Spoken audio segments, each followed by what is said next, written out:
Hey there. Have you ever looked into 10 rupees note and actually thought that from where does this note even comes from? You can also think like who is even making this note? Or you can also think like how did this note even landed in my hand? I'm sure you might be thinking, yeah, I got it from dad, I got it from mom, and I got it from this, that. But that's not what I'm asking about. I'm asking about how did this note came from the origin to your hand. So today we are actually going to dive into to explore how money is actually created and how does money enters into the real world where we live. So first of all, we must need to be clear with one thing that money is not created by using magic. For example, just imagine abracadabra kaboom. So money, it directly comes in front of you, so it doesn't happen in such a way, right? And I'm sure there's a spell right now going on in my head. What is this? Pitradev Shanrakshanam in Hindi and in English. I'm actually not getting it out. If you remember, then do definitely let me know in the comment section. So you can imagine money is actually created in a very important place. In all the nations in English, it will be named as the central bank since it is the central and is the head.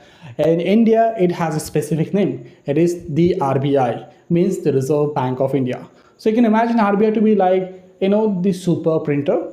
So it basically prints all the money that we are using right now. For example, it could be 10 rupees note, 20 rupees note, 50 rupees, 100, 500, whatever you've used till now. So everything is basically printed in RBI. But wait, does it mean that the RBI can actually print money whenever they feel like? Well, definitely not.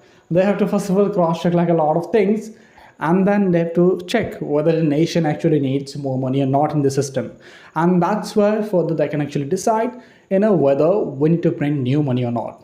But how does that money actually comes to us, the common people like you and me? So does RBI directly prints it out and here, enjoy it, Junaid. Here's the 500 rupees. It doesn't happen in such a way, right? Have you received any money from RBI directly? Well, I'm sure if you're working right now in RBI, in that case, that's something else. You might be getting payment from RBI. Well, even I don't know if you're getting or not, but who knows? So once the money is printed in RBI, so RBI doesn't give the money to people like you and me like directly, right? Here I have it as I mentioned previously. So what RBI is going to do is RBI is basically going to transfer the amount by any means to banks like the State Bank of India, SBI in short. I can also think like different banks like ICICI Bank, HDFC, Axis Bank, whatever bank you remember. So basically they get their money from RBI. So these small banks or SBI, HDFC, they can't create their own money. They have to get the money from the RBI. So here RBI is the manufacturer and the banks like HDFC, SBI are like these shops like distributor, retailer who further gives the money to people like you and me.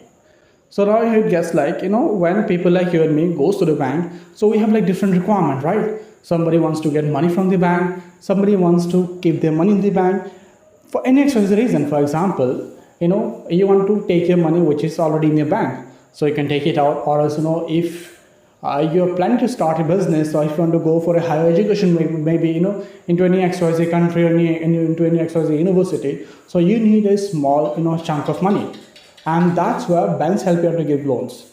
So bank doesn't give anything for free since there is like no free money, right? So bank will take something from you like a bit of interest. So whatever bank is giving you, in behalf of that, bank will take an annual interest from you with whatever money that bank has allocated to you. So now it goes like we got to know that people who takes loan, so bank will take something from them in return along with the money that the bank has given, as well as there are some people who wants to just save their money, and there are people who want to save their money to get some sort of interest from the bank. Well, if you give money to bank, so bank do give interest to you. So it's not like just one-sided. So here the love is for both sides, okay? So if you give money to the bank will definitely pay you interest. If the bank gives you money, as being loan, so bank will definitely charge you some sort of interest. So now money has left RBI, traveled to the bank, and finally entered the real world where we live. So now let's imagine a circle where a kid bought a candy worth 10 rupees, where the shopkeeper saves the money in his bank and the bank gives the money to someone to help their life better. So it goes around and around where it moves, it grows and it comes back. But here is something very important that we must need to know, that the RBI, it doesn't print money too much. If it will, in that case, the product value will go crazy high. For example, if you're going to imagine, like the more supply of stuff, the less demand, means the less value. The less supply of the stuff means more demand and more value. For example, now if RBI starts printing like a lot of money, So what will happen, this one box of pencil that I'm selling right now in my shop, right now it is worth around 5 rupees, right? So later on it might increase to 6 to 7 to even 10. You might imagine, like, during the time of COVID, okay, what happened is that you could have imagined like how the price of stuff went so high. Maybe it is for a short period of time, but there was kind of a scarcity for which what happened is that the product price went quite high, but the supply was quite low due to COVID. Everything was stopped. But now when everything is normalized, we can see there's a stability in the price, right? Price is like not moving like crazy. But what happens if the RBI prints less money? Well, in that case, people might have not enough money to buy stuff. So that's the reason why it is very important for RBI to actually check before even printing money, like how the country is actually working. What's the current population of the nation, or what's the rate of production right now. So respect to that, they can further decide whether the nation requires new money or not. So now we have finally explored that the money is created by the RBI and further is transferred to banks like the State Bank of India, HDFC, or further it pass on to normal people like you and me.